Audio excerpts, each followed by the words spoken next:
não parar, não precipitar e não retroceder. Então dizer para esse cara, sabe quando nós vamos parar? Nunca. Nunca na sua porca vida. Né?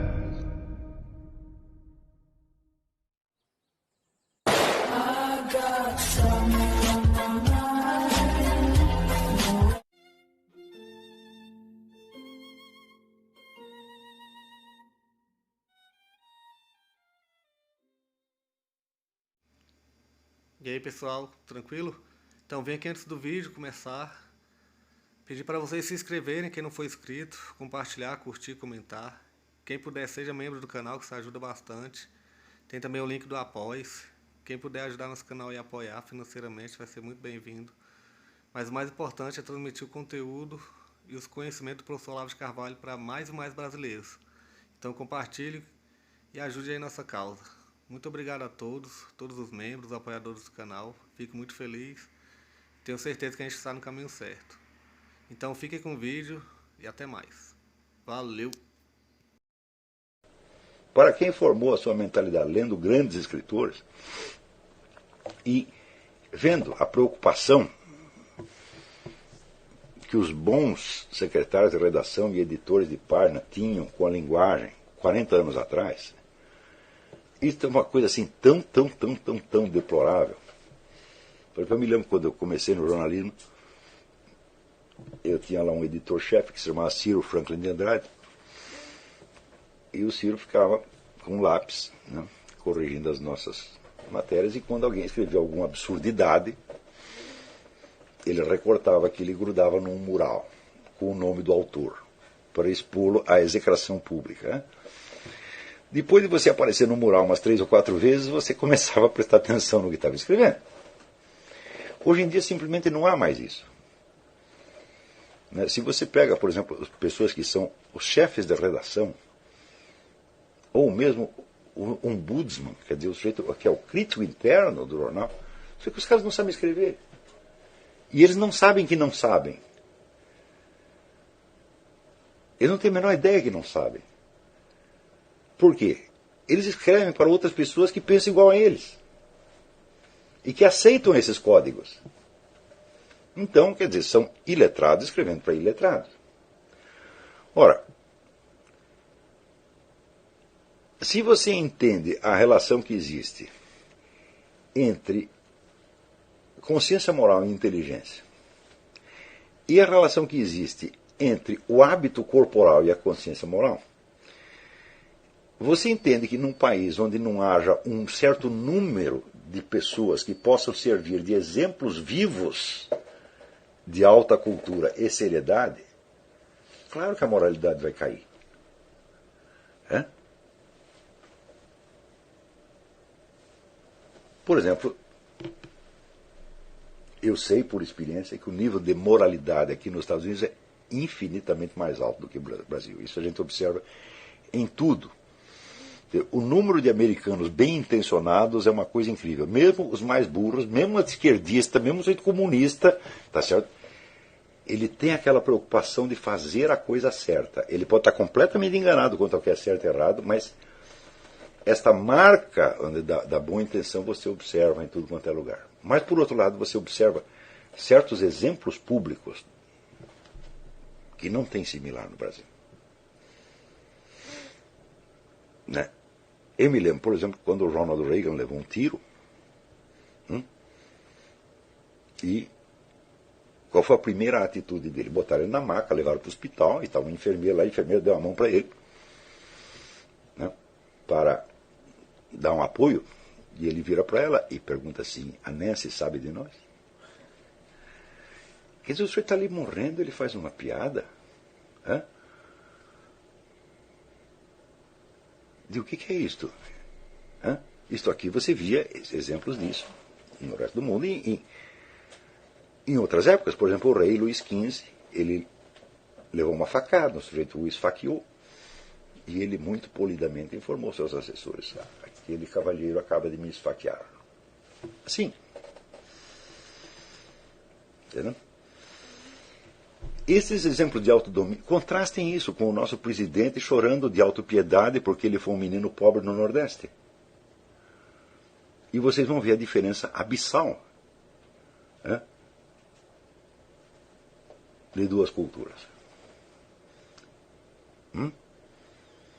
E vocês vão entender também por que o Brasil, mesmo que o Brasil se torne o país mais rico do mundo, ele não será uma potência dominante jamais.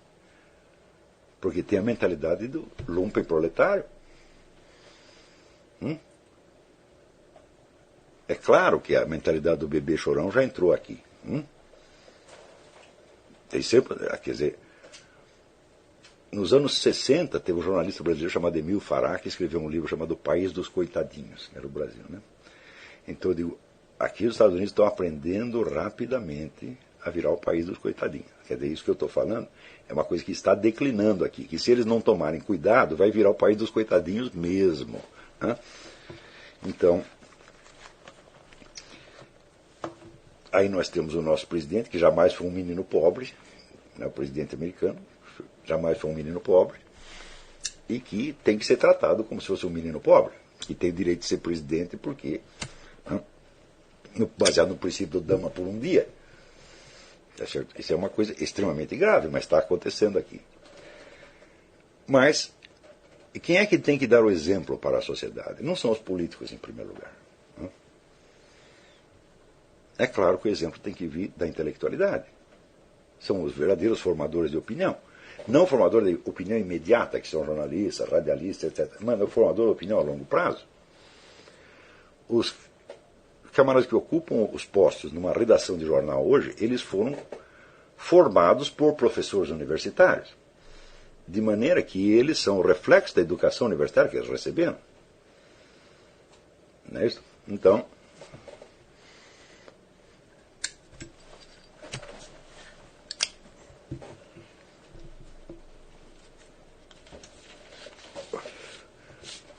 no Brasil você observa essa mistura, essa coexistência, né, de populismo e de rigidez hierárquica. Né? E as pessoas passam de uma coisa a outra com a maior facilidade. Quer dizer que o mesmo sujeito que é totalmente descontrolado, totalmente brega, como se diz, de repente ele começa a fingir que ele é uma pessoa muitíssimo educada, tá certo? E que ele não tolera, por exemplo, um palavrão ou uma piada suja. Quer dizer, e tudo isso é tão feio, tão feio, tão feio. Agora, pensem o efeito que isso pode ter sobre as suas almas. Por exemplo, outro hábito que se tornou disseminado no Brasil nos últimos 20 anos é o da indignação fingida. Quer dizer, o sujeito, para mostrar como ele é bom e maravilhoso, ele tem que encontrar outro que pareça pior do que ele, e ele tem que se mostrar indignado, chocado com a má qualidade do outro.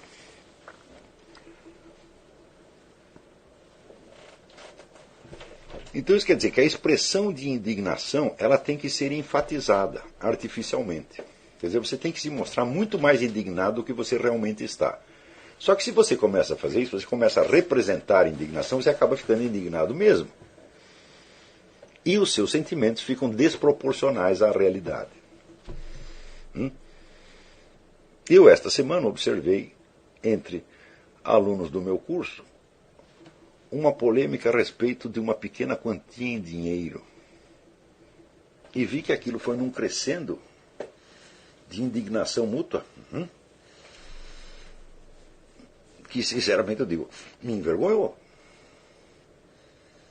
Se você se habitua, vamos dizer, a esse negócio de você enfatizar a sua indignação, você acaba ficando indignado por causa de picuinhas.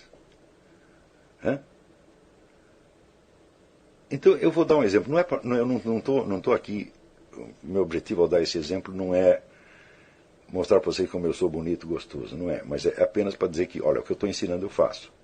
E isso tem que ser rigidamente assim. Quer dizer, você tem que ser aquilo que você fala. Eu não sou um portador de todas as virtudes, mas algumas eu tenho porque eu decidi que eu vou ter e não vou viver sem elas. E este autocontrole na indignação é uma coisa fundamental. Eu falei, jamais direi de um outro o que eu não diria de mim mesmo se eu fizesse a mesma coisa. Isso eu decidi há mais de 30 anos e isso aí eu cumpro. Outro dia veio um sujeito aqui dizendo que precisava de $3.000 emprestado. Eu não tinha os $3.000. Eu empenhei o meu carro para emprestar os $3.000 para o carro. E o sujeito não me pagou. Pergunta para quem vive aqui se eu fiquei bravo com ele. Nem um minuto.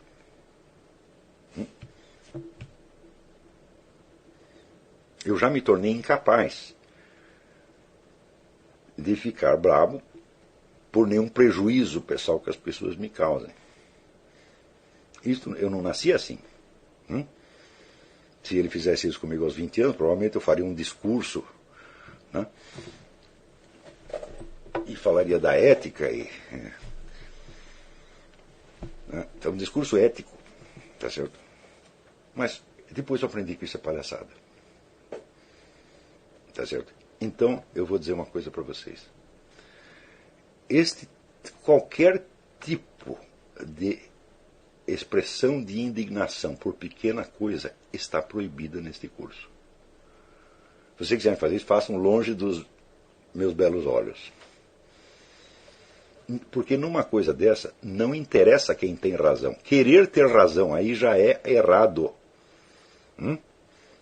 Quando Goethe disse, antes a injustiça do que a desordem, foi exatamente isso que ele quer dizer. Se você não é capaz de sofrer pequenas injustiças com elegância, você não é um cidadão preparado para a vida em sociedade.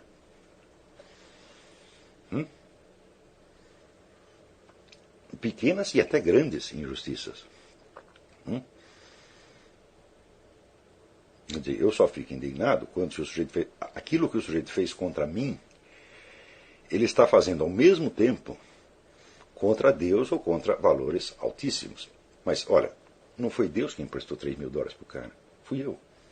Apenas eu.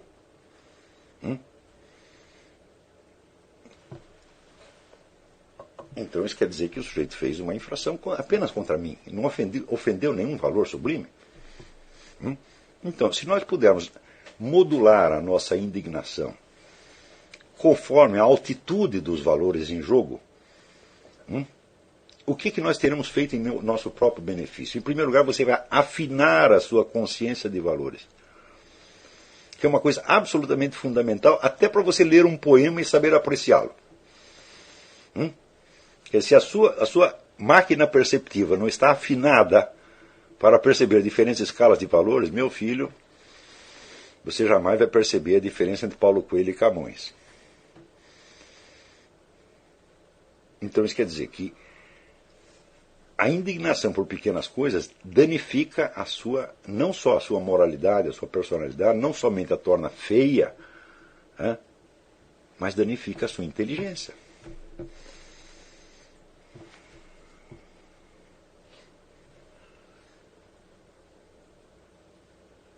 Então, como nos últimos 20 ou 30 anos, houve no Brasil uma espécie de culto à indignação, de modo que a indignação se tornou, vamos dizer, o exemplo do sentimento mais alto que as pessoas têm. Quer dizer, qualquer mafioso ou gangster, se ele aparece indignado com alguma coisa, parece que ele é uma grande pessoa.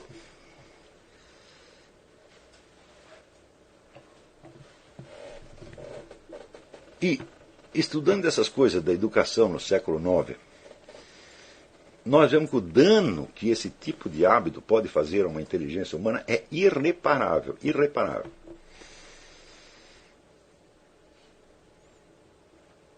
Então,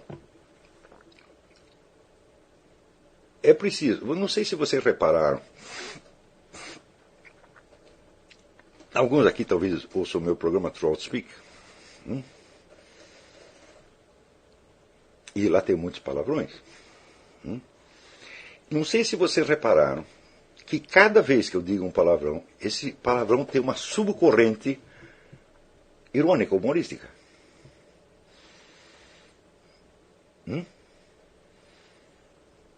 E que naquele momento, ao proferi-lo, eu como que me transformo num outro personagem, do qual eu mesmo estou rindo. Esse personagem é, evidentemente, o Alborguete. Então, naquele momento, para aqueles fins, eu me transformo em um Alborguete, consciente do elemento cômico que a coisa tem. Se não, meus filhos, eu jamais diria um palavrão. Por quê? Se eu disser, o palavrão brotou do meu coração espontaneamente, irrefreavelmente, então eu tenho que ser internado, então eu estou louco, porra. Está entendendo? Por quê? Gente, eu sou um escritor profissional. E um conferencista, um orador profissional. Eu tenho que ter um controle da minha linguagem, eu tenho que dizer o que eu quero, e não o que um estado orgânico passageiro ditou para mim. Então,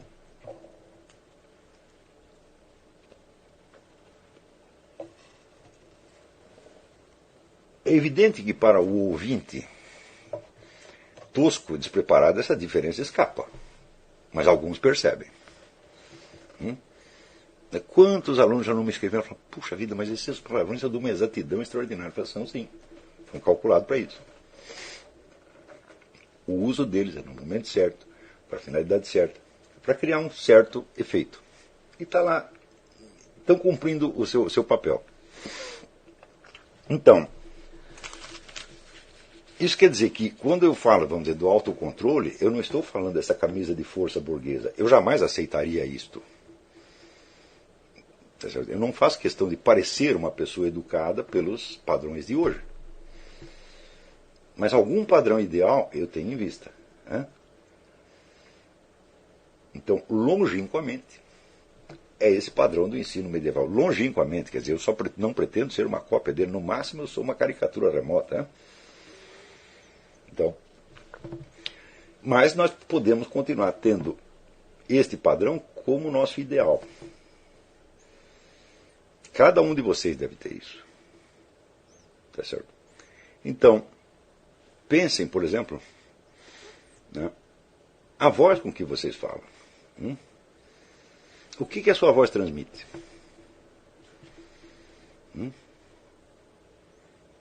Eu sei que a maior parte das pessoas hoje, quando elas falam, o que elas transmitem é somente insegurança. Como se estivessem todos aterrorizados e em dúvida o tempo todo. Digo, mas se esse é o tom da sua voz, o que você tem o direito de exprimir com esse tom? Somente a sua dúvida, a sua perplexidade. E não pretensas certezas nas quais você não acredita de maneira alguma.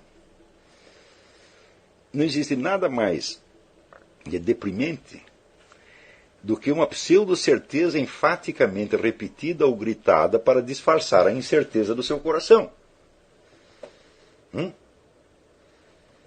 Então, esta aqui é uma norma. Quando você não sabe, quando você está incerto, veja se você está inseguro. Repare, essa insegurança pode ser preciosa. Por quê? Porque ela expressa a verdadeira experiência que você está tendo do assunto. É o que você realmente sente. Então, se você está incerto, é porque você não sabe. E se você não sabe, o que você tem que dizer? As duas palavrinhas mágicas. Não sei. Qual é o problema de dizer não sei? Só dizendo não sei, muitas vezes, é que um dia você vai poder dizer sei. E dizer, isto não é uma opinião minha, eu estou dizendo porque eu sei. Então, você vai aprender a distinguir a certeza da incerteza. Essa é outra coisa que também eu vejo que está totalmente ausente da cultura brasileira. As pessoas não sabem perceber quando elas têm certeza e quando estão incertas. Porque, em geral, elas proclamam certezas absolutas, mesmo no instante em que elas dizem que não há certezas absolutas. Tudo isso para quê? Para fingir uma segurança. E por que fingir segurança? Porque o brasileiro é hoje talvez o povo mais inseguro do mundo. Ele é inseguro por quê? Por um lado, ele sabe que ele pode na rua ser atingido por uma bala perdida. Mas que, por outro lado, ninguém na sociedade admite que está numa situação apocalíptica. Há por toda parte um fingimento de normalidade. Aqui, por exemplo, nos Estados Unidos, quando chegou assim, 10 mil pessoas morreram no Iraque, pô, já era um escândalo público. Dizer, pô, 10 mil pessoas é muita gente. E no Brasil morre 50 mil por ano, mas não se pode dizer que o país, vamos dizer, está inseguro. Então existe essa afetação de segurança pública, contrastada com a insegurança individual, produz uma situação, uma tensão interna insuportável. As pessoas tentam sair dessa tensão proclamando certezas que não têm. E enfatizando essas pseudo-certezas com palavras cada vez mais veementes, com vista a criar uma segunda realidade feita somente de palavras. Então, se existe o princípio da propriedade vocabular, existe também o princípio da propriedade da ênfase. Então, um dia minha filha Inês estava aqui, a gente estava pregando os pregos com a pregadeira, né, hidráulica americana, né, que é uma máquina de um poder extraordinário, e ela inadvertidamente acertou um prego no meu dedo. Né. Daí ela viu o sangue sair e ela começou a chorar. Né. E estava chorando demais. Daí eu falei, minha filha, se você chora assim porque você pregou um prego no meu dedo, quanto você vai chorar quando eu morrer? Você não vai conseguir chorar mais do que isto.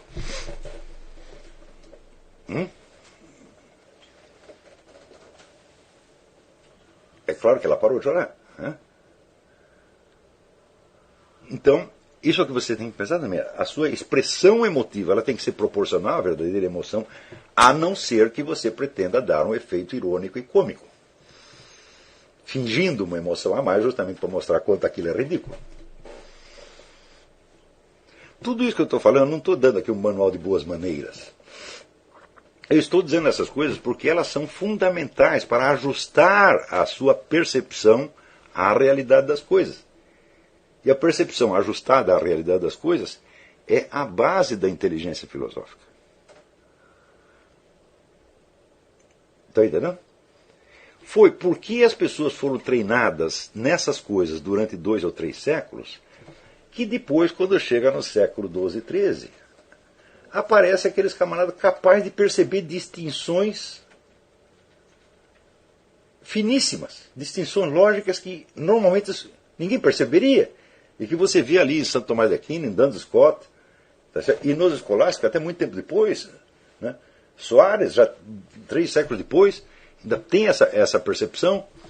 Né? Quando você vê alguns escolásticos até do século XX, André Marc, nós temos um aluno chamado André Marc, mas não é ele, é um filósofo, grande filósofo escolástico do século XX chamado André Marc. Isto não veio do puro cultivo da inteligência raciocinante, isto veio do coração das pessoas, veio da sua realidade.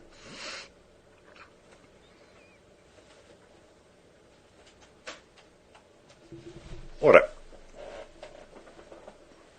o que nós estamos precisando mais urgentemente no Brasil é uma galeria de pessoas que deem um exemplo público de outra maneira de falar, outra maneira de ser, outra maneira de pensar, outra maneira de atuar nas coisas públicas.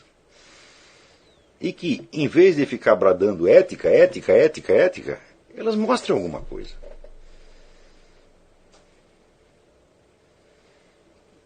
Não é isso?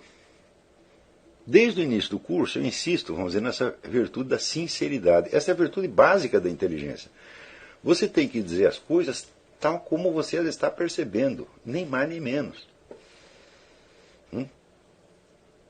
Isso é muito difícil. Exige, primeiro, que a sua memória seja fiel à sua percepção. Ou seja, que você se lembre daquilo que você percebeu e não de uma outra coisa parecida que você, por analogia, pegue. Não é isso? Em segundo lugar, exige o domínio da linguagem, que está cada vez mais deficiente no Brasil. É trágico você ver o que está acontecendo na linguagem brasileira. É trágico, sobretudo quando a gente vê assim, as novas gerações. Não acreditem jamais que usando a linguagem atual da sua geração vocês vão conseguir alguma coisa, porque essa é a linguagem da impotência, essa é a linguagem que todo mundo fala e ninguém ouve. Muitas vezes a gente vê as pessoas usando os mesmos recursos linguísticos dos outros, porque são os recursos usuais, e elas acreditam que vão ser muito persuasivas assim, mas não vão. Reparem que nesses debates que circulam por internet, sobretudo, todo mundo fala e ninguém ouve. Hã? Então, mas isso é a antipersuasividade.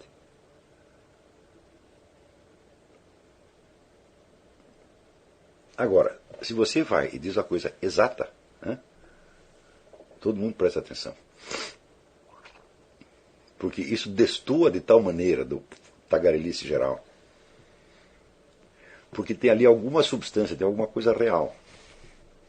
Quer dizer, este predomínio da realidade, esse predomínio do objeto do qual você está falando, essa é outra coisa que eu sempre insisto nos meus cursos. Falo, aqui, o centro da coisa não é nem o professor, nem o aluno, é o do que nós estamos falando. Quer dizer, o objeto é soberano. É a ele que nós devemos. O assunto ele é soberano, é a ele que nós devemos a nossa obediência. Tá certo?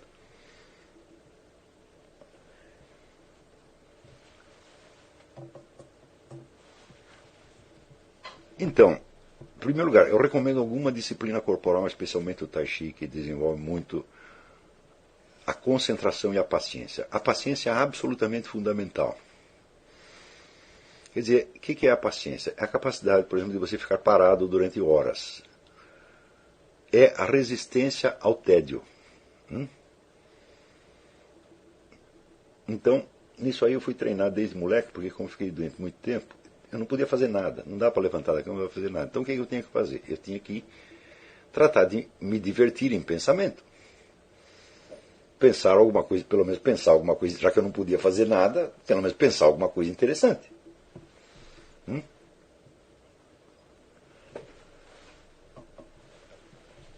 Isso é um bom exercício. Mais tarde, quando eu arrumei meus primeiros empregos horrorosos, tá certo? E eu queria ser um escritor, mas eu não tinha nem tempo para isso, então o que eu fazia? Eu escrevia imaginariamente. Eu escrevia e guardava os meus textos na minha mente. Até hoje eu faço isso. Eu primeiro escrevo na minha mente, depois eu falo e depois eu escrevo. Quer dizer, quando eu escrevo a coisa está pronta. Isso é excelente exercício. Por exemplo, você quer dizer alguma coisa, pense as palavras que você vai dizer e guarde-as na cabeça, não as escreva. Repita uma vez, 2 vezes, 3 vezes. Outro exercício excelente. Decore poemas. Adotem, a partir de hoje, adotem como prática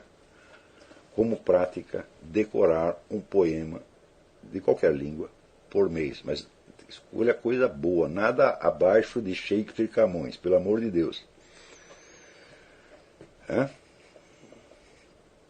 Então, vou passar um exercício. Durante este mês, eu vou dar um mês inteiro, vamos começar com um pouco de exigência.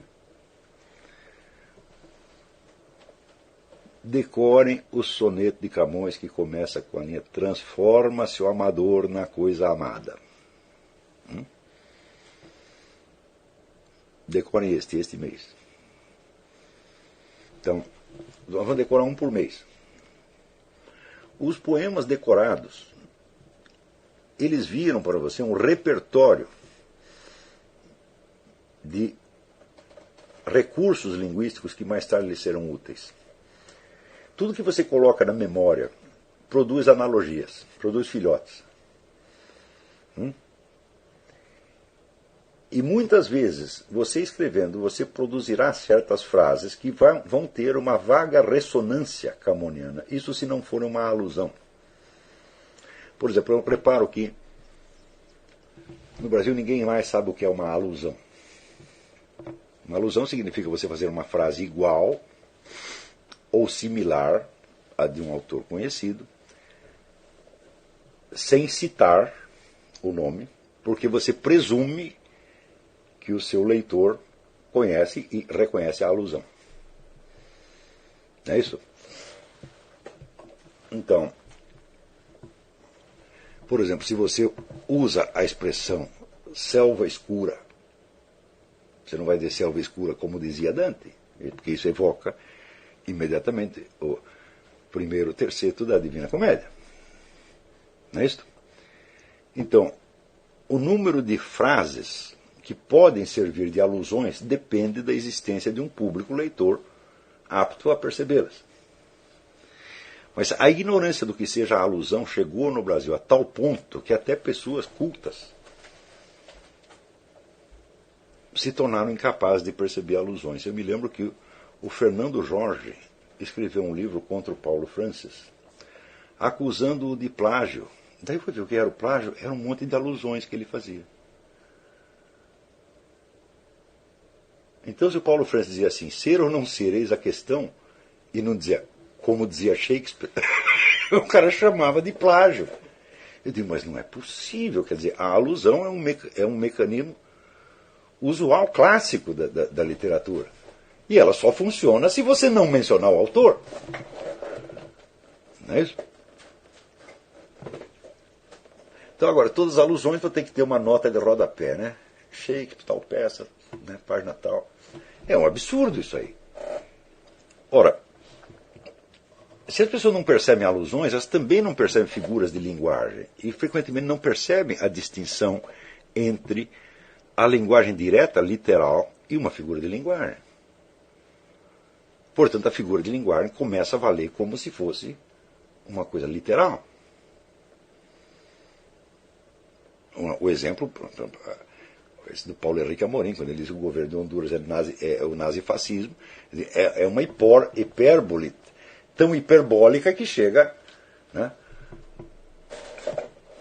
ao limite já da demência, da alucinação. Tá certo? Mas eu pergunto, quantos percebem isto? Hã? Por exemplo, a desproporção no uso da linguagem equivale à desproporção nos sentimentos e, portanto, à desproporção na percepção.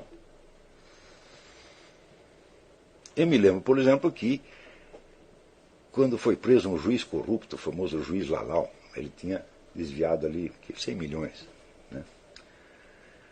A nação inteira ficou tão indignada com o juiz Lalau, mas foram, sabe, tempestades de palavras, né? Expressando indignação. Tinha gente que chorava de indignação por causa do juiz Lalau. Né? Eu digo, mas depois, quando prenderam o Champinha, ninguém ficou tão indignado assim. Quer dizer que você roubar um dinheiro é muito pior do que você, né, matar, estuprar, etc, etc. Eu digo, então, a alma do povo está completamente torta. Eles perderam toda a noção de hierarquia. Por quê? Porque a revolta contra o corrupto é pública. Ela é fomentada pelos próprios políticos que querem, vamos dizer, se erguer, né, caminhando sobre as ruínas dos seus antecessores. É fomentada, vamos dizer, pelos jornalistas que querem enfatizar o seu posto de fiscais da moralidade pública, né? É enfatizada pelos atores e atrizes, pelo pessoal do show business, que está aí para fingir mesmo, cuja profissão consiste em fingir. E o povo vê tudo isso e ele começa a graduar os seus sentimentos pelos sentimentos desses modelos. E é por isso que eu digo, nós que estamos estudando, nós que estamos criando uma nova camada intelectual, nós temos que ser outros modelos. E a primeira coisa que nós temos que expressar, que tornar visível, é a proporção entre o fato, o sentimento e a expressão.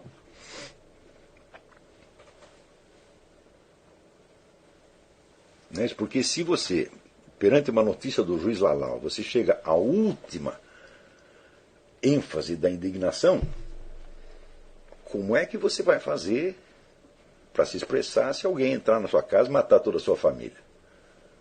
Você não terá palavras, né? Então, essa desproporção é uma das coisas mais feias que tornam a cultura brasileira eminentemente caricatural.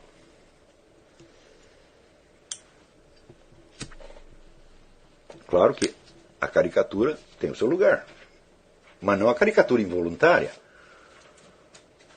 o humorismo é ótimo, mas quando ele é involuntário, né, ele é duplamente cômico, né, mas ao mesmo tempo é patético. Por exemplo, né, o nosso presidente chorando porque o Brasil foi escolhido para a sede das Olimpíadas, me comove? Não, a minha arranca risos. Então, o homem não chora porque morre 50 mil brasileiros por ano, mas chora por causa do negócio de esporte. Que brincadeira é essa? Quer dizer, é claro, ele é uma espécie de incorporação pública do sentimento deslocado. Mas aqueles que o odeiam e que falam mal dele são iguaizinhos.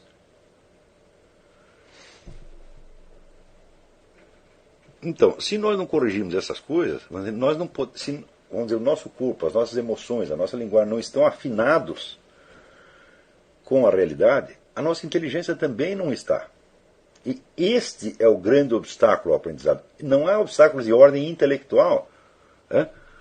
E eu acho que é o contrário. A gente vê as crianças brasileiras são extraordinariamente inteligentes e vivas quando tem uns 10, 12 anos. Mas daí quando chega aos 15 já virou tudo idiota. À medida que incorpora a cultura, acaba com eles. Isso, a experiência de muitos professores estrangeiros que lecionaram no Brasil confirma isso. Os brasileiros são muito inteligentes no começo e muito burros no fim. Quer dizer, não há nenhum problema natural, não é um povo naturalmente burro, é um povo emburrecido. E este emburrecimento não adianta você repará-lo na sociedade. O que funciona é você reparar como aquilo entra dentro de você. Eu reparo isso em mim todos os dias. Mas por reparar há muito tempo, eu já consigo refrear essas coisas, né? E trocá-las por outras expressões que são mais adequadas aos meus fins. Certo? Então, vamos fazer um intervalo aqui e depois passar a responder as perguntas. 5 minutos.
Chegamos a mais um final de uma aula, de um vídeo. Espero que tenham gostado. Quem não se inscreveu ainda, se inscreva, compartilhe, comente. Ajude o nosso canal, apoie, seja membro. E ajude o nosso canal a chegar a cada dia a mais brasileiros que precisam muito do conhecimento do professor Olavo de Carvalho. Então é isso aí, fique com Deus, até o próximo. Valeu! Então é isso aí, pessoal. Que é o nosso canal. Que são alguns livros que eu já li. A maioria foi doação, mas alguns eu adquiri, professor Olavo de Carvalho. Alguns livros se perderam aí que eu emprestei. Professor Alexandre Costa. A Bíblia Sagrada. 10 lições sobre Karl Marx. Indico a não ler esse livro, que é muito ruim mesmo. São os pensadores aqui que realmente, como o professor Olavo de Carvalho disse, não são pensadores. Valeu, tamo junto aí. Apoie nosso canal, seja membro.